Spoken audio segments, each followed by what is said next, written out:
Olá, pessoal. Bem-vindos ao Podect, o seu podcast de ACT. Eu sou Márcio Engert Barbosa e falo direto de Porto Alegre, Rio Grande do Sul.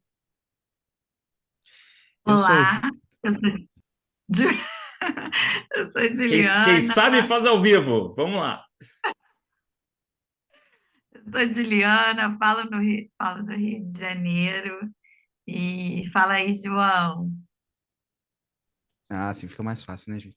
É, Eu sou João Martins, né? Falo aqui diretamente de João Pessoa e mais especificamente falo do quarto encontro da ICBS Brasil, né? Esse está sendo um episódio especial que a gente está gravando aqui com plateia, né? Várias pessoas conhecidas aqui.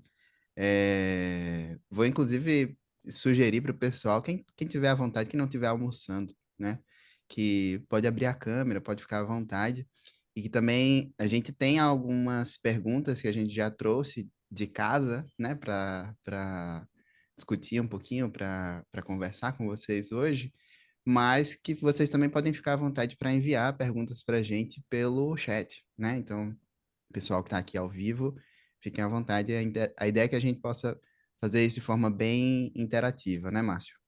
Exatamente. E depois, no final, nós vamos abrir também para perguntas com voz. Se alguém quiser, né, levanta a mão ali, a gente chama, pode participar. Vai ficar gravado, vai estar no podcast depois. Mas são muito bem-vindos. Mas se não se sentirem então à vontade para isso, podem mandar pelo chat que a gente faz a leitura da pergunta e dá o crédito aqui para quem enviou. Bom, estamos aguardando a Tati, que está chegando a qualquer momento. E daí vamos estar com a equipe completa aqui. Hoje estamos sem entrevistados, vamos nós mesmos nos entrevistar de certa forma e responder perguntas do pessoal que está aqui nos acompanhando em tempo real.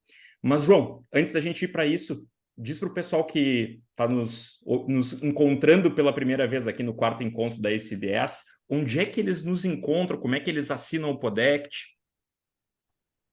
Ótimo, Márcio. Então, vou compartilhar aqui minha tela, né? E para o pessoal que está escutando depois gravado, vou narrando também, né? Então, a gente está com o Podect no Spotify, né? Lançamentos todas as quartas-feiras, né? Vamos ter aí nessa primeira temporada 7 episódios tradicionais e mais esse episódio que vai entrar como um bônus, né? Então, se você está escutando esse episódio gravado, já passou por todos os outros, né? Tem pelo menos aí 7 outros episódios para você conferir. No momento, né? A gente está gravando isso no dia 26 de novembro. A gente já tem 4 episódios disponíveis. A Flexibilidade Psicológica com a Desirê, Momento Presente com a Mica, Self como Contexto com o Matheus Beber e Valores e Compromissos com a Isla Cezanne, né? Além do Spotify, vocês também podem nos encontrar no YouTube, né? Onde publicamos tanto os podcasts completos como também os cortes, né? E na verdade, o canal do SIGACT Brasil, né? Não é próprio do Podect especificamente. Então, é o @SIGACTBR. E também estamos no Instagram, né? Também @SIGACTBR, né? Essa nossa arroba lá no Instagram, onde vocês podem ter acesso tanto aos episódios e cortes do Podex, como também a vários outros projetos, né, como a Arte Collab, e basicamente todas as outras coisas que o SIGACT Brasil desenvolver vai ser divulgado no Instagram. Joia, joia. Tati chegou. Tati, dá teu oi pro pessoal aí. E aí, pessoal, tudo bem? Cheguei atrasada para não perder o costume. Bom estar aqui com vocês hoje. Ótimo, agora estamos com a equipe completa. Pessoal, então a dinâmica para hoje é a seguinte: nós vamos começar respondendo algumas perguntas que vieram dos ouvintes quando a gente abriu a caixinha lá no Insta. Depois, a gente vai falar um pouquinho sobre os bastidores do Podect, né, como é que ele surgiu e como é que ele acontece, para vocês conhecerem um pouquinho mais por trás do áudio aí, vamos dizer assim. E, por fim, nós vamos abrir para questões da plateia, mas quem quiser mandar por escrito já pode ir mandando, não precisa esperar lá a reta final. Se depois alguém quiser fazer por voz, aí no finalzinho a gente abre para isso, certo?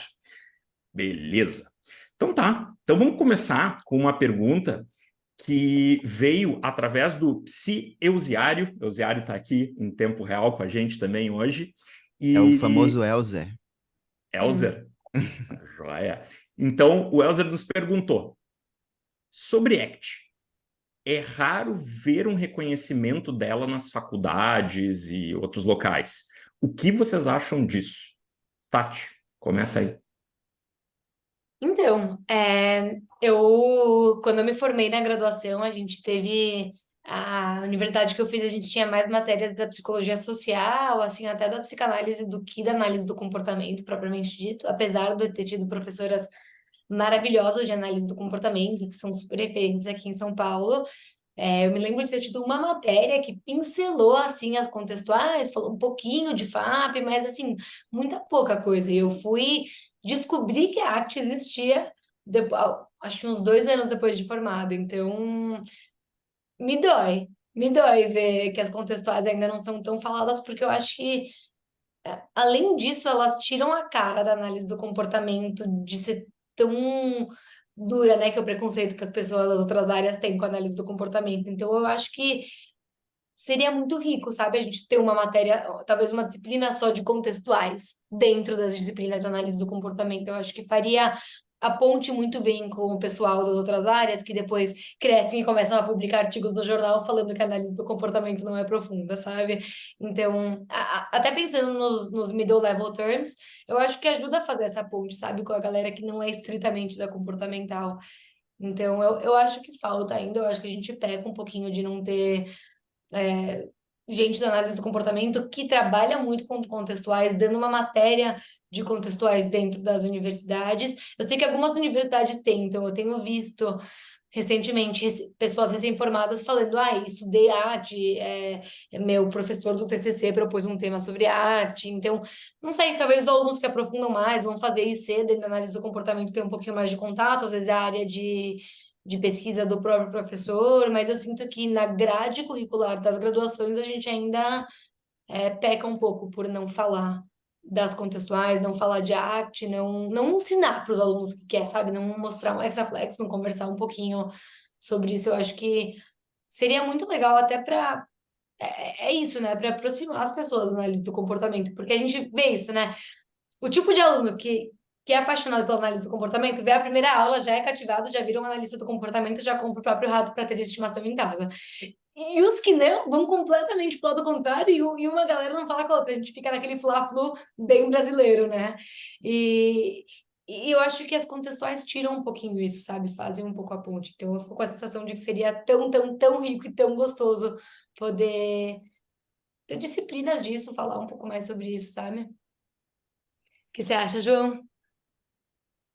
Tati, eu ia complementar, assim, que eu acho que é um processo, né? Eu acho que a gente pegar uma observação mais histórica da coisa, há 5 anos atrás, a coisa estava muito, muito, muito menos difundida do que está hoje, né? Eu acho que na medida que a gente tem mais livros sendo publicados em É português verdade. e publicados por grandes editoras, né? Como a gente sabe que tem acontecido cada vez mais, isso vai se popularizando e vai se tornando uma alternativa mesmo, né? Até, eu diria, uma das coisas que eu mais visualizo hoje, né? E talvez essa realidade possa mudar em breve, mas são pessoas que ah, saíram da universidade muitas vezes com outras formações, em TCC, em Hum. psicanálise, em terapia centrada na pessoa e coisas assim, e depois, por conta própria ou a partir de cursos, tomou consciência da arte, começou a estudar isso por fora e tal.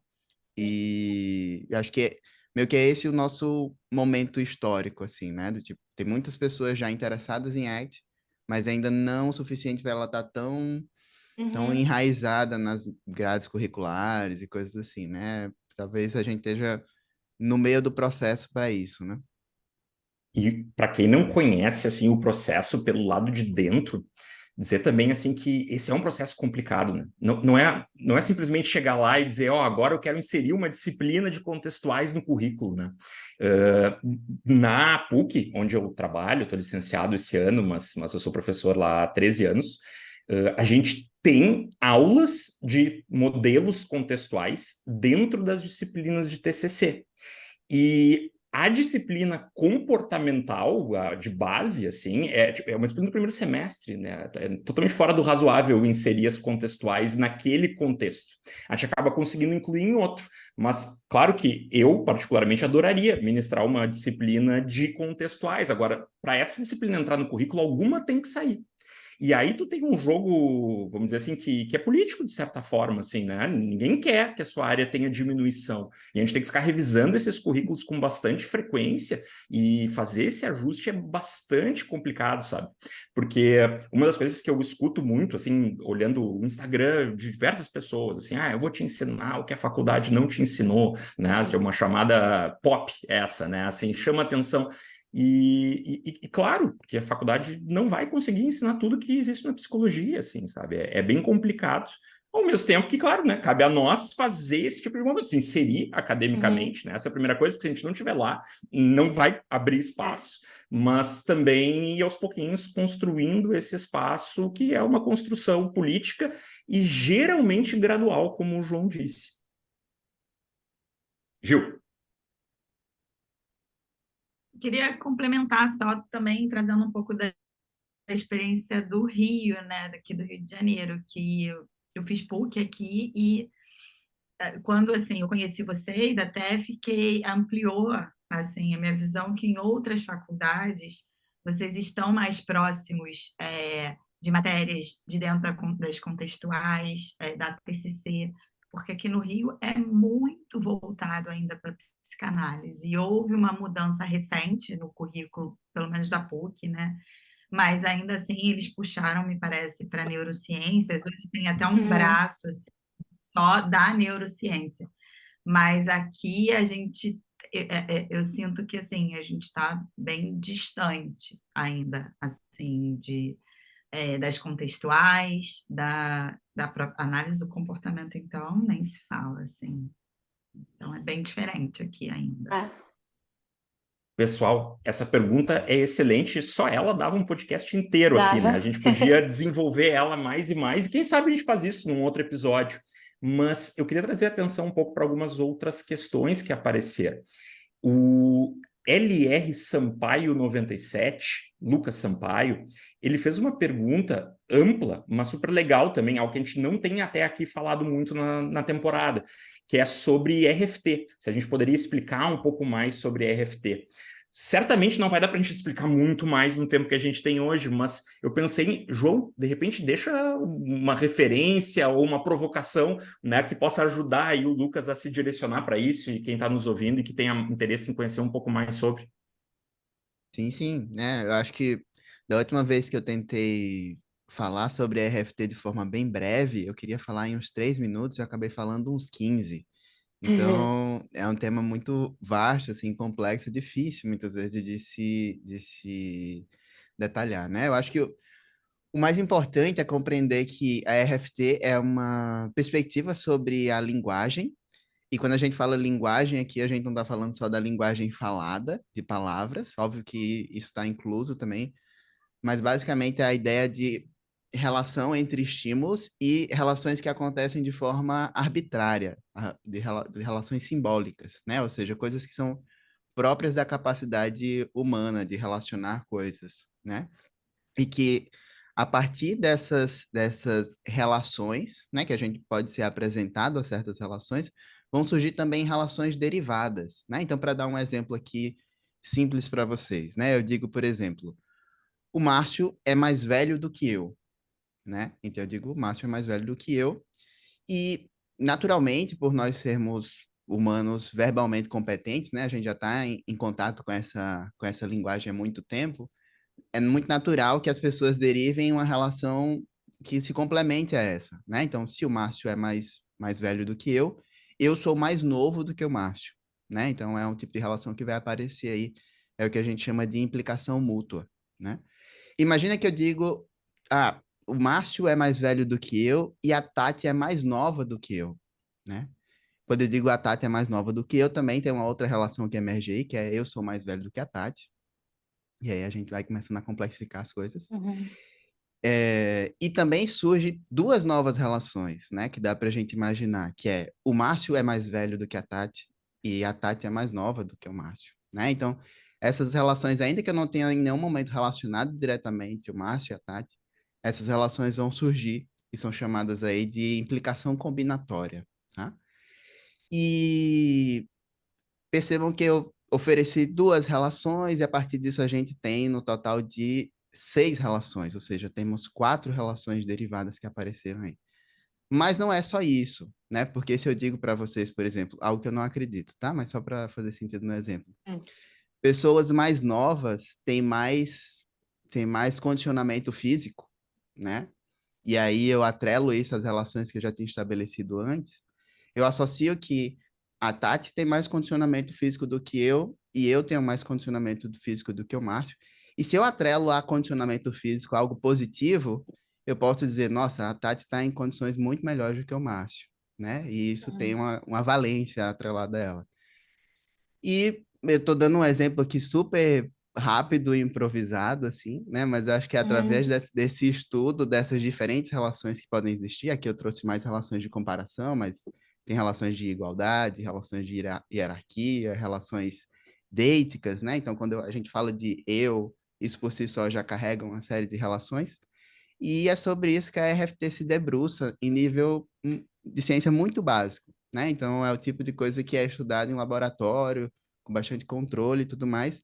E a perspectiva da linguagem, que é uma perspectiva comportamental, que dá base para as ciências comportamentais contextuais, em especial a ACT, né? Um dos criadores da ACT, que é o Stephen Hayes, ele também é um dos caras que teve mais por dentro do desenvolvimento da RFT, né? Junto com vários outros autores, claro. E pode parecer algo muito esquisito, assim, né? De tipo, pô, e como é que isso vai ajudar? Mas as implicações disso para a clínica são gigantes, né? Tanto para a gente, para a clínica, para a intervenção, né? Tanto para a gente pensar em melhorar, como também para compreender, né? Por que que as intervenções funcionam da forma como funcionam. Então, é isso aí. Não sei se eu consegui resumir. Conseguiu muito bem, tá de parabéns. Olha, demorou Impressionante. menos do que 15 minutos e acho que marcou os pontos principais aqui, como eu disse, pelo menos para deixar um gostinho, né, para o Lucas estudar um pouquinho mais sobre depois. Joia. Pessoal, eu vou pular para uma outra pergunta. Ela veio pelo Elzer, pelo Elzeário também, porque ela nos dá o gancho para entrar no segundo tópico do encontro de hoje, que é falar um pouco sobre os bastidores do podcast. O Elzeário perguntou: o que gerou a ideia de fazer um podcast? E aí eu vou me permitir começar, depois vocês vão me ajudando aqui no nosso processo. Porque, assim, a ideia de fazer um podcast que falasse sobre psicologia é uma ideia que eu tenho, acho que uns 5 anos, pelo menos.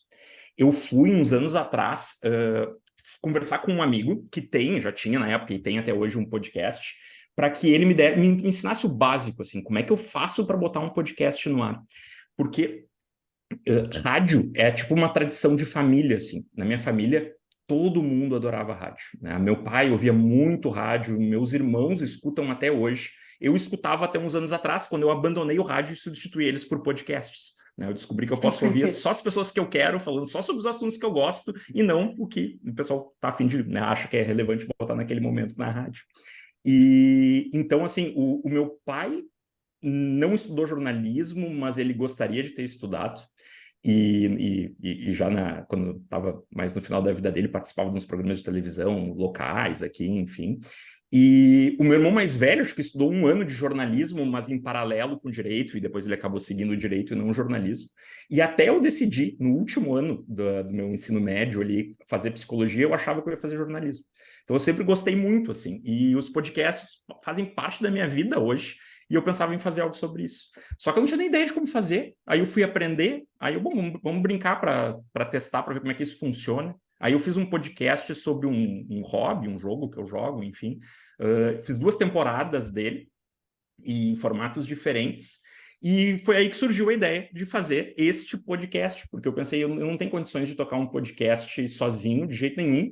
Eu preciso de parceiros, e quem melhor do que o SIG, né, para me proporcionar parceiros, né? Proporcionou ao longo dos últimos anos em vários outros projetos, por que não nesse também? E aí entraram João, Gil, Tati, para fazer parte do projeto. 3 malucos que topam qualquer coisa que você propor, né, Marcelo? Mas acho que é isso. Querem contar um pouquinho dos bastidores, assim, de como é que foi como é que tem sido para vocês participar nesse projeto? Márcio, antes de qualquer coisa, quero ler o comentário do Lucas Berreca, que falou que agora descobrimos o segredo dessa tua voz, que vem da Valeu, família. Lucas. Achei genial. Eu acho legal que a gente tem perfis que se complementam. Acho que a gente é diferente, né, em alguns aspectos, assim, e então essa combinação acho que deu muito certo, não só para o podcast, mas como desde o início, né, que a gente fundou lá o SIG, porque acho que a gente tem formas diferentes. Então, assim, por exemplo, o Márcio é um ótimo podcaster, ele está aí, parece que nasceu com o microfone já para isso. Acho que eu e a Tati, a gente tem uma coisa da ligação, né, com pessoas e Super. comunicação, né? Isso é muito similar. E acho que o João é o cara da organização É. e do estudo, né, para trazer os temas aí, tal como RFP, né? Então, assim, acho que a gente é muito complementar. Isso deu muito certo e foi muito aleatório, né? Desde o nosso primeiro Totalmente. encontro. E Talvez foi não um tão grupo, aleatório, né? eu ia falar isso, que foi um grupo que a gente foi mega se Pensando no juntando. primeiro encontro de todos, aquele lá na pandemia, que do nada a gente apareceu ali naquele Aham. encontro para formar. E acho que cabe nessa conversa, talvez a gente contar um pouquinho de que o Sig de Act, hoje vocês veem aquele grupo de WhatsApp com centenas de pessoas, super agitado, que fala o dia todo. Quando começou o Sig, era nós 4 e o João Holanda, que fazia as reuniõezinhas. Ah, e tinha a Isla também, que participou com a gente bastante lá do comecinho, mas era isso, o Sig de Act. Fico me sentindo o Steve Jobs na garagem dele montando a Apple, sabe? Quando eu vejo que o Sig de Act tá tão populoso hoje em dia, e tão popular. Mas surgiu uma mega afinidade desde o começo, né? Acho que isso é muito gostoso. Fiquei ouvindo a Ju descrever cada um e fiquei pensando que a gente parece o Pink e o Cérebro, né? Sendo o João o cérebro, com certeza. Mas Dominar o mundo, é isso aí, gente.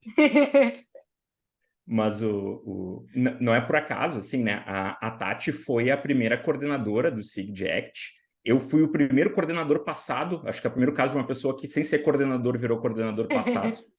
O João é o atual coordenador e a Gil é a futura coordenadora. E isso não é porque a gente é um sucesso de votos exatamente, assim, e mais porque era só a gente votando na gente mesmo lá no início, né? Então... Super democrático. Provavelmente Depois a a gente eleição ensina desse ano vocês. vai ser a primeira que a gente pode ter mais candidatos, né? A gente Possivelmente. espera, né? Putz, tomara.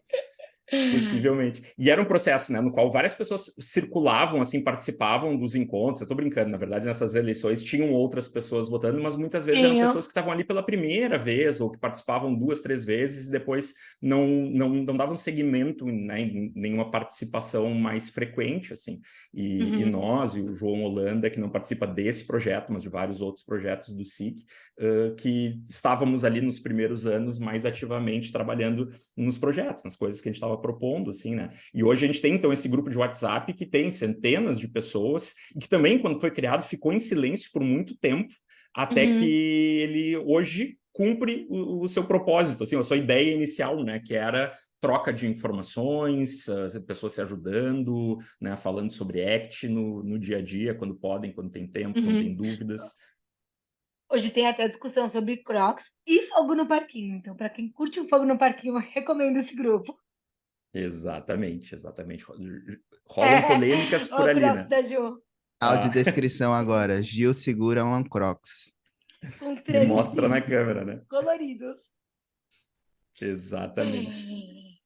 Mas nesse processo, né, pessoal, teve de criar o podcast, teve e tem uma série de flexibilidades e inflexibilidades nossas também, né? Então, uma das coisas, assim, que passou pela minha cabeça quando a gente estava montando o projeto, assim, é do tipo, nós nos propusemos a gravar uma primeira temporada, então, com um número fechado de episódios, começamos a convidar pessoas, gravar os primeiros episódios, dá um certo trabalho, né, fazer com que isso chegue ao ar ali para vocês, não é simples, né? Tem a arte, tem a combinação com os convidados, o ajuste da agenda, todas as questões que envolvem a arte e né, a organização disso online para que as pessoas saibam que os podcasts estão chegando e que tem novos episódios. E a edição do áudio também, né? Preparar pauta, enfim, tem uma série de coisas que nos tomam algum tempo, assim. E eu fusionei algumas vezes com... Tá aí. Nós estamos dedicando todas essas horas. Nenhum episódio foi ao ar. E se só nós 4 ouvirmos, né? Nem o convidado se ouve depois de novo, né? Tipo, e aí, né? E o tempo que a gente está investindo nisso para dar em nada, assim, né? E eu confesso que as minhas expectativas não eram muito baixas quando eu comecei, tá? Eu sabia que a comunidade era grande, era forte e que eu achava que ia engajar, mas e se não engajar, né? E uma das coisas que me preocupava, eu nunca compartilhei isso com eles, vou compartilhar pela primeira vez. Uma das coisas que me preocupava é, e aí eu puxei o João, a Gil e a Tati para esse projeto, não tem ninguém nos ouvindo agora.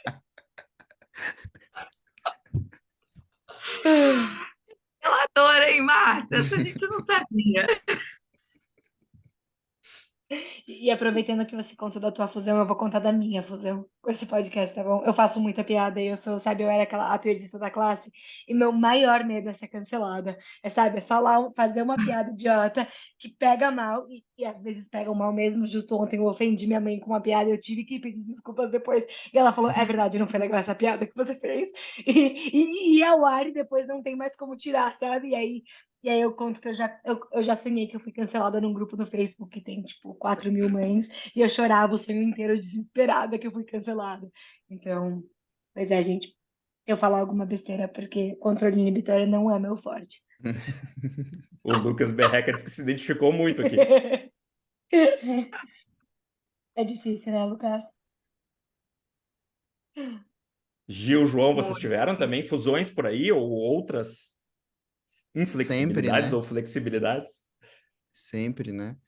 Eu acho que bem parecido com vocês, assim, mas acho que muito essa coisa de, putz, se eu falar alguma coisa. Eu não tenho tanto medo de ser cancelado moralmente, eu tenho medo de ser cancelado academicamente, assim, né? Tipo, ai meu Deus, e se eu falar é, reforço negativo como se fosse punição, meu Deus do céu. Tipo essa. Claro que eu não vou cometer um erro desses, né, gente? Putz, né? Nunca. Mas vem um pouquinho desse receio também, porque a gente tentou selecionar pessoas muito competentes, assim, né? Uhum, Na arte, em cada uma das suas áreas e tal. Então, querendo ou não, é uma responsa, assim, né? Tá à altura, né? Tecnicamente uhum. falando também. Mas que, na verdade, se revelam pessoas super gentis e amáveis e que, com certeza, qualquer tipo de deslize que a gente pudesse cometer seria tranquilamente aceito, sem nenhuma crítica, né?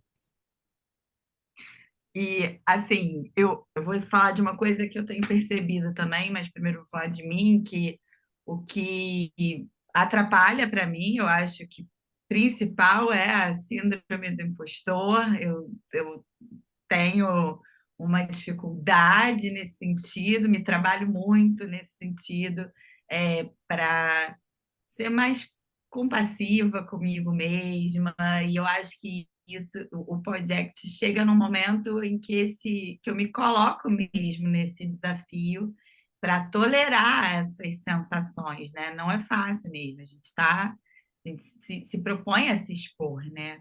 E o Uhum, que eu achei de, de mais valioso, assim, é poder a gente estar encontrando com outras pessoas e que essas pessoas também ficam vulneráveis, né? Quando a gente vai gravar, ou dependendo do tema que a gente convida, né? A gente uhum, compartilha também no bastidor a vulnerabilidade, né? Quando a gente abre aquele microfone e bora gravando, é diferente de tudo que a gente faz no nosso dia a dia. Então, eu acho uhum. que eu tenho particularmente crescido por compartilhar a vulnerabilidade com vocês e com cada um que a gente tem convidado e tem topado participar. Então, é isso que eu tenho visto, assim, sentido. E eu acho que E foi você, Ju. Desculpas, Márcio. Eu ia complementar a fala da Ju, falando que eu acho que foi você que falou uma coisa bem linda quando a gente estava compartilhando essas fusões no WhatsApp outro dia, que é de que ainda não a gente está dando a cara a tapa, né? Quando a gente e os convidados topam falar em um podcast, você não sabe quem vai ouvir. Então, isso traz muito crescimento, traz muita vulnerabilidade, exposição, muito. E é muito valoroso, né? Tá fazendo uma coisa assim. Eu me lembro quando eu comecei a estudar arte que eu obcequei com a arte. Quem participou um pouco das primeiras reuniões do SIG sabe disso. E eu ficava procurando podcasts de arte e eu não achava, não só não tinha em português, tinha um pouco dos berrecas, eu ouvia compulsivamente os podcasts dos berrecas, ouço até hoje, mas nem todos são de arte. E aí tinha alguns em inglês, mas também bem poucos em inglês, então acho que vem trazendo uma coisa muito gostosa, né, para a comunidade, quem sabe até para a galera da graduação, que pode conhecer um pouco desse jeito mais informal, mais divertido. sim, e uma das coisas que eu acho muito legal, assim, é que os convidados também têm se colocado, né, de uma forma, se vulnerabilizando, né, Uhum. mostrando as suas dúvidas, né, e que não se colocando nesse papel também de, né, eu tenho que vir aqui ensinar como se faz, como se eu fizesse sempre tudo certo, né, Uhum. e que acho que algo que a gente tenta trazer para o podcast é exatamente isso, né, é um bate-papo de verdade, né? Assim, de Uhum. que terapeutas, né, que têm proximidade e intimidade, quando conversam, falam sobre essas coisas, né? Mas nem sempre é assim que chega, especialmente para os iniciantes, né? Especialmente lá na graduação, Uhum. né? Quando a gente está começando a estudar, muitas vezes, né, a gente está vendo só o ideal, né? Assim, a teoria, a técnica, de uma forma como a gente escreve muitas vezes nos livros mesmo, né? Que é assim, o caso que deu tudo certo, né? Muito mais do que aqueles em que as coisas não foram tão redondinhas assim, né? E isso tem sido uma experiência muito legal também, de ver as pessoas muito abertas, muito dispostas a falar. Acho que é muito da própria ACT, né? Que seja assim, Uhum. né? Coerente, vamos dizer assim, com o modelo, né? Mas nem sempre, né? A gente se depara com pessoas que estejam à vontade para se colocar dessa forma, assim. E sabe uma coisa bem legal? Que acho que eu acabei nem comentando com vocês. Quando eu divulguei no meu Instagram os primeiros episódios. Agora eu tô sem acesso ao Instagram, mas eu divulguei no Instagram e várias pessoas que não são da arte, que não são nem psicólogos, amigos meus, vieram me contar depois, nossa, Tati, eu ouvi, e no começo eu achei que ia ser uma coisa super técnica, mas foi tão legal e me tocou. Passei a semana inteira pensando, será que estou em contato com o momento presente? Será? Porque era o episódio da Mica, né? O primeiro que eu participei e que eles ouviram. E foi tão gostoso ouvir esse feedback, né? Que pessoas que não são nem da área, que às vezes são administradores, advogados, ou que não trabalham com nada parecido com isso, conseguiram ouvir, conseguiram absorver, acharam super legal, acharam, nossa, como vocês trouxeram um jeito legal, como deu para entender tudo, como impactou a minha vida. Que é isso que a gente quer no fim do dia, né? Não só dar uma aula sobre os processos, mas tocar. E, e eu sinto que eu tenho vindo para gravar os episódios, não tensa como se fosse dar uma aula, mas leve, que é o que as conversas têm trazido, né? Com certeza. Pessoal, temos os últimos minutos aí. A gente gostaria de ouvir a nossa plateia aqui, o pessoal que está em tempo real aqui com a gente. Ó, chegou o primeiro. Lucas, vai lá. Ah, gente, eu só queria parabenizar vocês demais mesmo. Eu fiquei muito ansioso no começo porque eu estava na sala errada. E aí a Tati falou dessa questão de, às vezes eu excedo porque eu fico muito empolgado com as coisas também. E eu vejo que o trabalho que vocês estão fazendo, falar sobre ACT, vocês como profissionais falar de vulnerabilidade, é um processo muito difícil que ensina através do modelo, né? E como isso é difícil de fazer. Muito obrigado. Valeu, Lucas. E para quem não sabe, o Lucas Berreca é âncora principal do maior podcast de análise do comportamento aqui do Brasil, é a Ah, nossa meu super coração. referência. Então, para os ouvintes, para quem está ouvindo e não está vendo a cara do Lucas, é o famosíssimo Lucas Berreca. Obrigado pelo famosíssimo. Antes eu era famosíssimo desconhecido. Agora melhorei um pouco, Tati. Você falando isso, fiquei feliz. Obrigado. E agradecer, né? Agradecer o apoio do Lucas, porque ajuda muito Super, a que o podcast seja mais conhecido também, tem sempre ajudado com as divulgações. A gente acho que já deixou por escrito lá no Insta, mas te agradecer aqui super. ao vivo. Né? Muito obrigado a todo mundo que tem ajudado a divulgar, mas o apoio do Lucas certamente nos ajuda muito. Eusiara,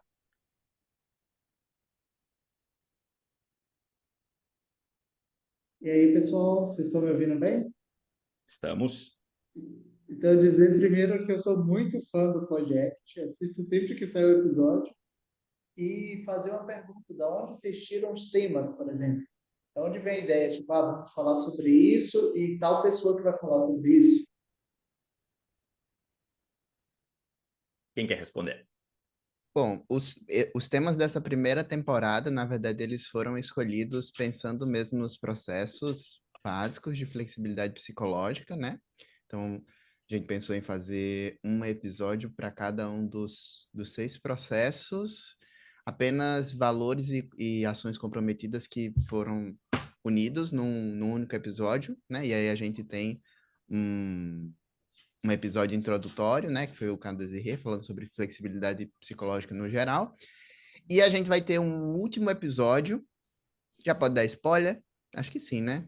É para o pessoal que está Manda, Vaga. aqui. Só o Manda. pessoal que tá aqui, quem tá ouvindo em casa já tem ele disponível. É verdade, quando o Boa. pessoal escutar, que é o último episódio, vai ser com o Raul, falando sobre o funeral do Exaflex, né? Porque todos nós sabemos que o Exaflex acabou, não sei, tô brincando, tá, gente? Na verdade, o podcast é Ó o fogo no mostrando parquinho. que não é bem por aí, Fez bem, é spoiler o que mas tem no que grupo. há nuances necessárias, né? Quando a gente pensa no modelo da arte descrito pelo Exaflex.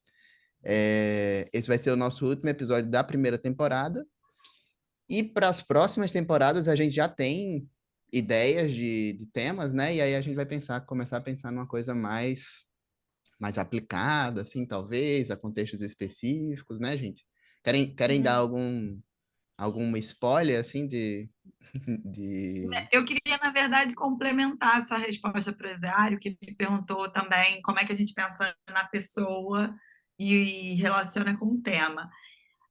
Uma curiosidade é que, às vezes, a pessoa que a gente pensa não se sente à vontade de falar sobre aquele processo específico. Então, eu achei que isso foi legal também, sabe? Você contactar a pessoa e a pessoa falar: esse processo não é muito para mim, não. Eu prefiro se for o outro.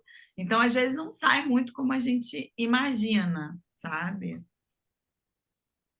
E uma coisa que outra coisa que não tinha comentado nem com o pessoal aqui, né? Mas também a inspiração dessa ideia de falar sobre os 6 processos, ela veio de um podcast que se chamava, porque ele já não está mais no ar, que é o Acting Context, que era um podcast da ICBS Internacional.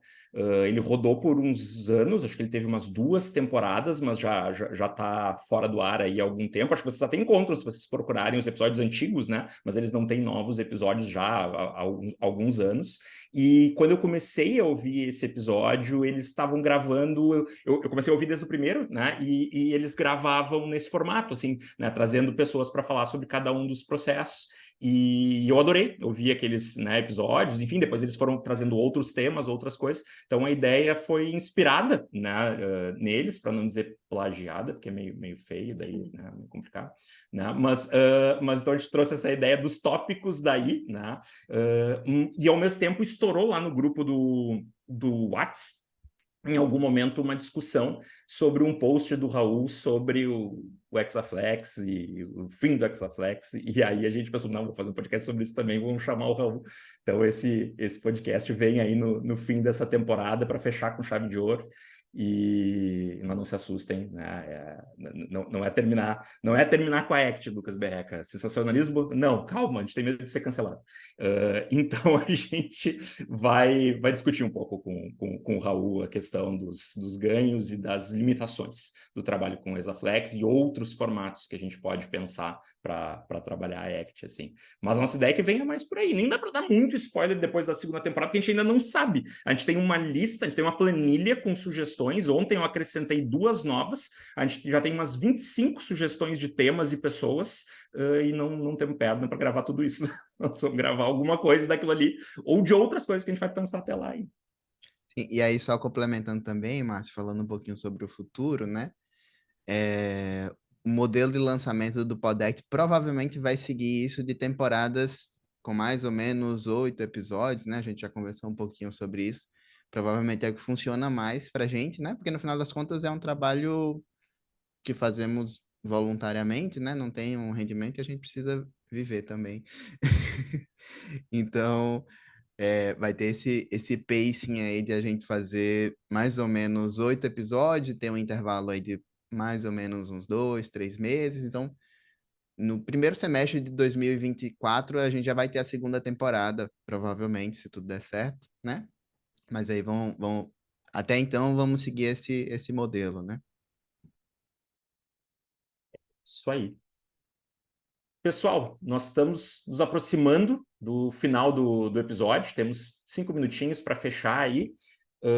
Tati, Gil, João, deixem suas palavras finais aí, seu fechamento para a participação de vocês. Em ordem alfabética. Tu que sabe, Vai, pode Tati. começar, Tati. Começa. Começa e depois você puxa alguém. Em ordem analfabética. É agora que vem o cancelamento, né? Gabriela. Falei errado, foi ruim.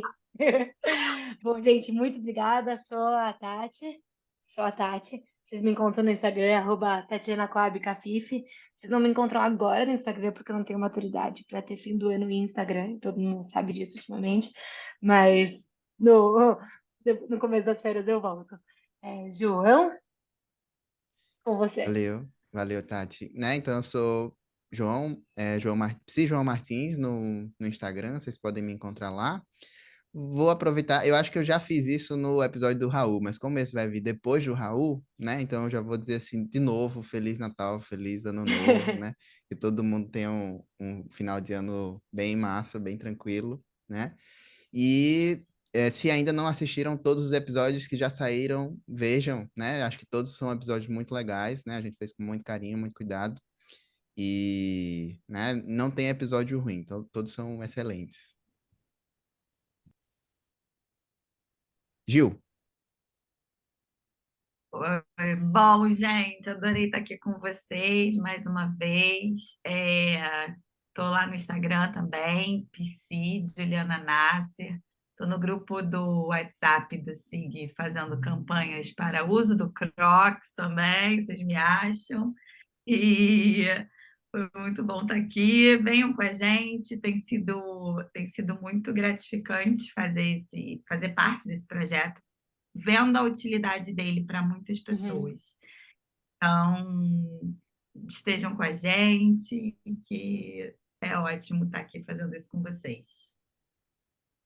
Se alguém ouviu sobre as histórias do grupo do WhatsApp e quiser participar, o grupo do WhatsApp não é do Podact, ele é do SIG-Act. Podem nos chamar no Instagram, no privado ali, manda um DM, a gente manda o link para vocês, é aberto para quem quiser participar. E eu sou Márcio Barbosa, falo de Porto Alegre e vocês me encontram no @MárcioEBarbosa no Instagram. E gostaria de lembrar que esse podcast é uma iniciativa do SIG-Act da ACBS Brasil. Vocês encontram o SIG-Act no @SIG-ActBR e encontram a ACBS Brasil no Instagram através do @ACBS Brasil, ACBS Brasil. Esse episódio foi gravado com participação ao vivo aqui no 4º encontro da SBS Brasil, que está espetacular. Participamos de mesas, assistimos um monte de gente, muitas coisas muito legais, e acho que todo mundo que está aqui está gostando bastante. Para quem está acompanhando em tempo real, aproveitem a reta final. Para quem não está, participe do 5º encontro da SBS Brasil ano que vem, online ou presencial, e nós vamos descobrir com o tempo, não sabemos ainda. E quem sabe a gente se encontra no Internacional em 2024, já que vai ser na Argentina, vai ser mais perto, sei que não é fácil para todo mundo, mas quem sabe um pouco mais do que a Europa ou os Estados Unidos, como outras vezes. É isso, pessoal. Sigam o Podact. Esse episódio bônus finaliza essa temporada, mas nós voltaremos. E fiquem em contato com a gente através do Insta. Valeu!